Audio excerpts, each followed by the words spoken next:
नमस्कार विद्यार्थी मित्रांनो, सीटीटी 2026 फॉर्म सुटले. 10 जून फॉर्म भरण्याची लास्ट डेट आहे. एक्झाम तुमची 7 सप्टेंबरला असणार आहे. आता महत्वाचा मुद्दा आहे की फॉर्म भरताना कुणाच्या नावाने भरावा, असा मी प्रश्न का विचारतो, का सांगतोय, कारण मागील विद्यार्थ्यांना विचारा फार मोठे इश्यू नंतर होतात. सो आता मी तुम्हाला जे सांगतोय त्याचा नीट विचार करा आणि तुमच्यानुसार योग्य तो निर्णय तुम्ही घ्या. सो किती रिस्क घ्यायची, काय घ्यायची ते पण मी तुम्हाला सांगतो. पण तुम्ही ठरवायचंय कुणाच्या नावाने भरायचा, पुढे काय अडचण येऊ शकते, कोणती कागदपत्रे भविष्यात लागू शकता. तर तिकडे घेऊन जातो. पण तत्पूर्वी इग्नाइट अकॅडमीकडनं तुम्हाला सिटी 2026 साठी बॅच चालू झाली. बॅचची डेट आहे 18 मे पासून. तुम्हाला 4-6 महिन्याची व्हॅलिडिटी असणार बॅच. 4 महिन्यात तुमची एक्झामच असणार आहे. सो या बॅचेस मध्ये बिफोर तुम्हाला सगळ्या गोष्टी टू द पॉइंट शिकवल्या जातील.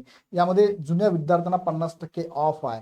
त्यानंतर दुसरी जी बॅच आहे टीटी फास्ट ट्रॅक बॅच, ही पण तुम्हाला 50% ऑफ मध्ये अवेलेबल आहे. 28 जून पर्यंत बॅच चालणार. हे सगळे फीचर्स यामध्ये टू द पॉइंट, ज्याला आपण फास्ट ट्रॅक बॅच म्हणतो, एक्झाम ओरिएंटेड फक्त शिकवलं जाणार आहे. आणि ह्या बॅच मध्ये तुम्हाला शिकवताना हिंदी माध्यम सुद्धा आम्ही यूज करणार आहोत. सो विद्यार्थी मित्रांनो, अपेक्षित असणारी बॅच लगेच जॉईन करा. तर आता मुख्य मुद्द्याकडे तुम्हाला मी घेऊन जातो.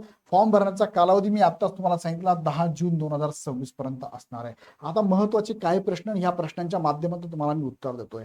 फॉर्म कुणाच्या नावाने भरावा, तर जेव्हा तुम्ही फॉर्म भरायला सुरुवात करतात तेव्हा पर्सनल डिटेल्स मध्ये त्यांनी मेन्शन केलंय, please fill details as printed on class 10th, म्हणजे 10वीच्या नावानेच फॉर्म भरा असं त्यांनी सांगितलंय. आता इथे कॅन्डिडेटचं नाव टाकत असताना उदाहरणार्थ कॅन्डिडेटचं नाव 10वीला जे असतं ते कसं असतं, CA आणि B असं असतं बरं का. इथे म्हणजे काय असतं, इथे आडनाव असतं, इथे नाव असतं, इथे वडिलांचं नाव असतं. पण इथे भरताना तुम्हाला पहिले नाव टाकायचंय, नंतर वडिलांचं नाव टाकायचं, नंतर आडनाव टाकायचं आहे.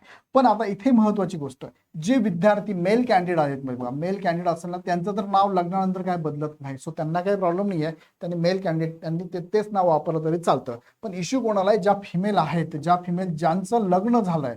इथे मी मेल पण करतो आणि काही फिमेल पण करतो. ह्या कोणत्या फिमेल आहेत, ह्या अनमॅरिड आहेत. आणि अशा काही फिमेल आहेत ज्या मॅरिड फिमेल आहेत, ज्यांच्या लग्नानंतर बराच वेळेस आधार कार्ड बदलतात. बराच वेळेस म्हणल्यापेक्षा 90% आधार कार्ड बदललेलं आहे. आता काय झालंय, या कॅन्डिडेटचं जे आहे ना, हे आधार कार्ड बदललेलं आहे. मात्र यांचा जर विचार केला तर यांचं आधार कार्ड बदललंय का, नाही. यांचं आधार कार्ड हे वडिलांच्याच नावाचं आहे, वडिलांच्याच नावाचं आहे. मग अशा कॅन्डिडेटनी फॉर्म भरताना कोणत्या नावाने भरायचं, त्यांनी जरी 10वी टाकलंय तर मी तुम्हाला माझं सजेशन राहील, माझं सजेशन तुम्हाला कितपत पटेल, कितपत घ्यायचं तुम्ही ठरवायचं आहे. इथे तुम्ही आधारच्याच नावाने फॉर्म भरायला हवा, कोणी दोघांनी पण. यांचं जर असेल जे की बिफोर मॅरेज असेल, दोघं पण पकडा त्याच्यामध्ये, बिफोर मॅरेज असेल त्यांनी सुद्धा, आणि आफ्टर मॅरेज जर असेल, आफ्टर मॅरेज तर त्यांनी सुद्धा. बघा मी आफ्टर मॅरेज म्हणतोय, आफ्टर मॅरेज आहेत ना त्यांनी सुद्धा, आफ्टर मॅरेज त्यांनी सुद्धा, दोघांनी पण. जे तुमचं लेटेस्ट आधार आहे, मी काय म्हटलं तुम्हाला, लेटेस्ट आत्ता तुम्ही वापरत असाल, ज्या नावाने तुमचं काय डिजी लॉकर आहे, ज्या नावाने तुम्ही काय इथून पुढे डॉक्युमेंट, ज्याला तुम्ही मोबाईल काय केलाय, त्याला कनेक्ट केलेला आहे, असं आधार लेटेस्ट वालं जे सगळ्या ठिकाणी तुम्ही वापरतात, लेटेस्ट वालं ज्या नावाने आहे, लेटेस्ट ज्या नावाने आहे, ज्याच्यावर जे नाव आहे, इथे लक्षात मी काय बोलतोय, ते नाव तुम्ही इथे फॉर्म भरताना वापरायला पाहिजे. हा झाला मला पहिल्यांदा माझं सजेशन, की आधारच्या नावानेच भरा तुम्ही. आता दुसरा मुद्दा बघा, दुसरा प्रश्न, हॉल तिकीट कुणाच्या नावाने येईल. मग हॉल तिकीट तुम्हाला जे येईल ते आधार नावावर जे असेल नाव, त्या नावाने तुमचं हॉल तिकीट येईल. म्हणजेच महिलांनी, सपोज महिलांना म्हणतो तुम्हाला, तुम्ही हजबंडच्या नावाने भरला असेल तर हजबंडच्या नावाचं काय ना तुमचं हॉल तिकीट येणार आहे. ओके, इथपर्यंत क्लिअर. हॉल तिकीट ज्या नावाने तुम्ही फॉर्म भरतात त्या नावाने येतं. ओके, दुसरा मुद्दा आहे मग, परीक्षा हॉलमध्ये आयडी प्रूफ कुणाचं लागेल. आयडी प्रूफ तुम्ही ज्या नावाने आलं त्या नावाचाच काय लागतो, तुम्हाला आयडी प्रूफ लागतो. बघा आयडी प्रूफ लागतो. हॉल तिकीट ज्या नावाने आलं, त्या नावाचं आयडी प्रूफ लागतं. मग तुम्ही आयडी प्रूफ म्हणून आधार 100% वापरू शकता, काही प्रॉब्लेम नाहीये, येते लक्षात. नंतर सर्टिफिकेट कुठे आणि कसं मिळतं. सपोज तुम्ही सीटीईटीची एक्झाम दिली आहे, एक्झाम दिल्यानंतर तुम्ही क्वालिफाईड झालात, म्हणजे पास झालात किंवा पात्र झालात, मग हे डॉक्युमेंट तुम्हाला बाय हँड मिळतं का, नाही. हे तुम्हाला ऑनलाईन काढावं लागतं. ऑनलाईन कुठून काढावं लागतं बरं, ऑनलाईन डिजी लॉकरवरनं काढावं लागतं. डिजी लॉकर ही केंद्र सरकारने प्रोव्हाइड केलेली ही पूर्ण सेवा आहे.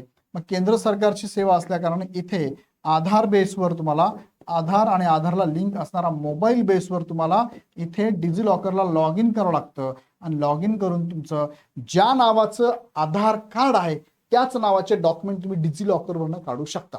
मग मला सांगा हे तुमचं सर्टिफिकेट जे येईल ते कुणाच्या नावाने येईल बरं? ज्या नावाने तुम्ही फॉर्म भरत भरत गेलात त्याच नावाने तुमचं सर्टिफिकेट येणार आहे. मग सर्टिफिकेट कोणत्या नावाने येणार आहे? तुमचा फॉर्म तुम्ही जर आधार नावाने भरला असेल तर त्याच नावाने तुमचं काय येणार आहे? सर्टिफिकेट येणार आहे. म्हणजे आधारच्या नावाने, मी रिपीट करतो इथे, आधारच्या नावाचं तुमचं काय असणार आहे? सर्टिफिकेट असणार आहे. आणि म्हणजे तुम्हाला सोपं जाणार ते ऑनलाईन काढण्यासाठी. मग पुढचा प्रोसेस सर हे सगळं ठीक आहे, मला सांगा सर्टिफिकेट घेण्यासाठी कोणती डॉक्युमेंट लागतात का? अजिबात लागत नाही, कारण ही पात्रता परीक्षा आहे. टीईटी ही पात्रता परीक्षा आहे, मग ती महाराष्ट्राची असो किंवा सेंट्रलची असो, ही पात्रता परीक्षा असल्या कारणाने ऑनलाईन तुम्हाला कोणतंही डॉक्युमेंट दाखवावा लागत नाही, द्यावा लागत नाही, माहिती सुद्धा भरावी लागत नाही. फक्त कोणत्या कॅटेगरीने बिलॉंग करतात एवढं फॉर्म भरताना विचारतात, डॉक्युमेंट अपलोड करायची गरज नाहीये. भविष्यात टेटमध्ये किंवा भविष्यात शिक्षक भरतीमध्ये काही अडचण अजिबात येणार नाही. आतापर्यंत हा अनुभव मी घेतलेला. एखाद्या विद्यार्थ्यांनी फॉर एक्झाम्पल सीटीईटीची एक्झाम दिली, आधार नावाने फॉर्म भरला, आधार नावाने फॉर्म भरला आणि आधार नावानेच त्याचं सगळी डॉक्युमेंट झालेली, क्लिअर झालेली आहे. ओके, आधार नावाने फॉर्म भरला, त्याच नावाने त्याचं काय आलंय? प्रमाणपत्र आलेलं आहे, प्रमाणपत्र सुद्धा त्याच नावाने आलेलं आहे.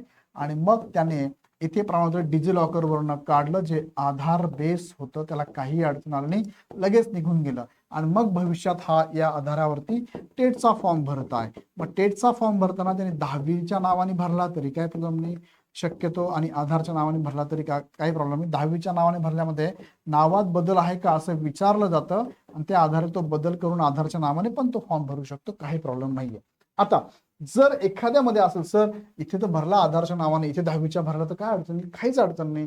फॉर एक्झाम्पल इथे ABC नावाने भरला, बरोबर आहे, आणि इथे कदाचित तुमचं ए नाव तसंच आहे पण वडिलांच्या जागी आता हजबंडचं नाव आलं आणि आडनाव जागी आडनाव बदललं, हे नाव आलं, तर ह्या दोघांना हे दोघं एकच आहे प्रूफ करणार आहे. एक तर दोघांपैकी एक डॉक्युमेंट तुमच्याकडे असावं लागतं, एक तर गॅजेट, एक तर मॅरेज सर्टिफिकेट मुलींसाठी लागतं. दोघांपैकी एक ठेवायचं, काही प्रॉब्लेम नाहीये, सगळे ऑप्शन्स ओपन आहे. पण काय होते, सीटीटीला फार अडचण येते डॉक्युमेंट डाउनलोड, काय सर्टिफिकेट डाउनलोड करायला. आता बघा ना सर्टिफिकेट आलेलं आहे पण बऱ्याच जणांचे सर्टिफिकेट निघतच नाहीये. तर हे सगळे कारण लक्षात घेतली तर पुढे भविष्यात सुद्धा तुम्हाला शिक्षक भरतीला काहीही अडचण येणार नाही. व्हॅलिड डॉक्युमेंट तुम्हाला लागणार आहे भविष्यात. स्पेलिंग मिस्टेक असेल तर काय म्हणतो आपण त्याला, एक तर तुमचं गॅझेट किंवा मॅरेज सर्टिफिकेट किंवा तुम्ही 100 रुपयाच्या बॉन्ड पेपरवरती ॲफिडेविट पण करून देऊ शकता. सो काळजी करू नका, माझं हे सजेशन राहील. यावरती ज्या विद्यार्थ्यांनी आतापर्यंत सीटीटी क्वालिफाईड झाले त्यांनी कमेंटमध्ये टाका, मी सांगतो ते बरोबर आहे का. आणि जे नवीन विद्यार्थ्यांनी लक्षात घ्या, इथे तुम्हाला ठरवायचं मग कोणत्या नावाने फॉर्म भरायचा आहे. मी तुम्हाला सजेस्ट केलेलं आहे आधारच्या नावानेच फॉर्म भरा. अदरवाईज काही अडचण असेल तर मला कमेंट बॉक्समध्ये नक्की टाका. आणि नवीन नवीन बॅचेस तुमच्यासाठी आम्ही लॉन्च केलेले आहेत, याचा फायदा नक्की घ्या. आवडला व्हिडिओ तर लाईक करा, तुमच्या मित्रांना ग्रुपमध्ये शेअर करा. अजून काही प्रश्न असेल कमेंट बॉक्समध्ये टाका आणि पुढचे अपडेट बघण्यासाठी चॅनल सबस्क्राईब करून बेल आयकॉन क्लिक करा. पुन्हा व्हिडिओ आपण नेक्स्ट व्हिडिओमध्ये. धन्यवाद.